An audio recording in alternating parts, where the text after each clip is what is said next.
Just 40 years ago, the land under these skyscrapers grew more fruits and vegetables than anywhere else in the U.S. Now, Los Angeles is the ultimate suburban wasteland.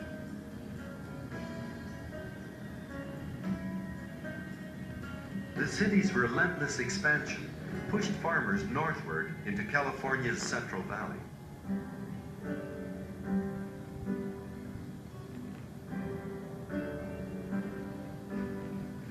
And over time, they were able to transform regions like Fresno County into a bountiful garden.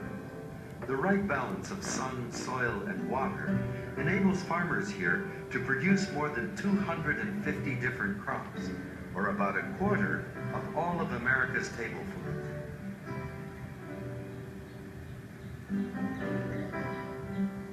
But just like Los Angeles, the country's richest farm belt is also harvesting houses.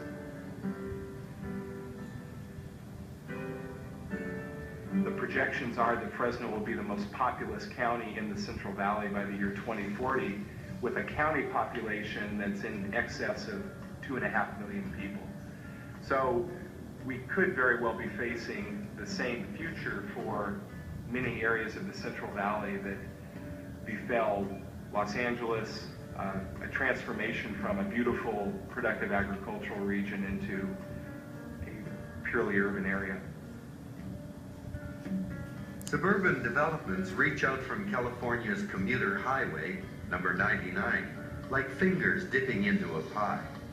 Overnight, century-old farming towns like Modesto have been transformed into sprawling bedroom communities, drawing young couples from the San Francisco Bay Area who can't afford their dream home in the city. Former Modesto Mayor Carol Whiteside.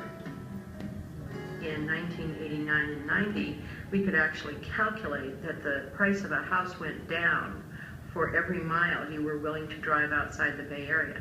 So you could buy exactly the same house in Modesto for about $40,000 cheaper than that house was priced in Fremont, 40 miles away. So it was a tremendous draw for people who wanted to start their families, be able to enter the home market, and perceive to have a very high quality of life. A lot's changed in Modesto since Robert Driver was a child. The population has more than quadrupled, and the city limits, once kilometers away, now rest at the edge of his farm. But this isn't the first time his family has been squeezed by urban sprawl. The generation that my dad was raised farmed in East Los Angeles and Whittier. My dad was born in what is now Pico Rivera, right in the middle of a huge urban metropolis. Down there, they grew the same types of crops we're growing here. They grew walnuts, they grew beans, they grew rhubarb, and it was really a garden. Southern California was a garden. And the way Dad tells it, the zoning laws in those days really did little to protect agriculture. Often it was a tool to move agriculture on, to get on with the process of building an urban metropolis. As Modesto expands outward, pushing up against fields and orchards, Robert Driver wonders how much longer suburb and farm can live together harmoniously. Farmers do things that are unpopular with the urban environment. We're up earlier and we're to bed later. We're sometimes noisy, we're sometimes dusty. Not because we want to be bad neighbors, but that's what it takes to make a living. A lot of these things are not understood by the urban population, and if you become the very, very small minority where you're no longer of economic consequence, the regulations will drive us out.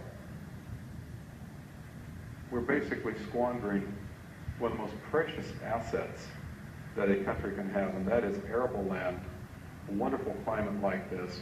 The soil we're standing on is 20 feet of topsoil. You go a long ways in this world to find water, soil, and climate that will allow you to grow 200 different crops, commodity crops, within this California Central Valley. The water that soaks Robert Driver's almond trees comes from a reservoir in Yosemite, more than 100 kilometers away. American taxpayers have invested billions of dollars building the dams and canals that have transformed the Central Valley into an agricultural colossus. So why doesn't the federal government do more to protect its investment? The short answer is because in California, local town councils decide how land is used, and what they want is to create jobs. Right now, when the U.S. unemployment rate is at 5%, Valley rates are at 10 and 12%. So economic development is a continual issue on local political agendas. So cities and city council members are always looking for ways to stimulate the economy, and new development is one of those ways.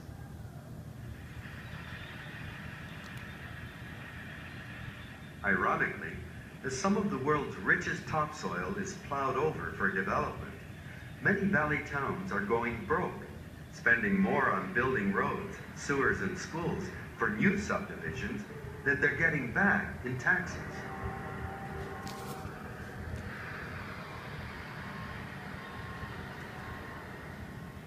What you find is that they have a deficit which they try to fill by more growth. So it's a constant spiral that they need to provide services for what was built last year, so they build more this year to generate a little more income, and then they have to continue to do that.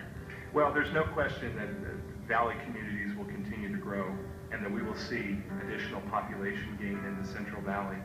What's important is how those communities grow. We're currently building at about 3 homes to the acre over the entire urban area, fairly low density. And if we can just increase that to 6 to 7 homes per acre, we'll have tremendous savings in the amount of land urbanized and really not see the difference in how we're building our communities either.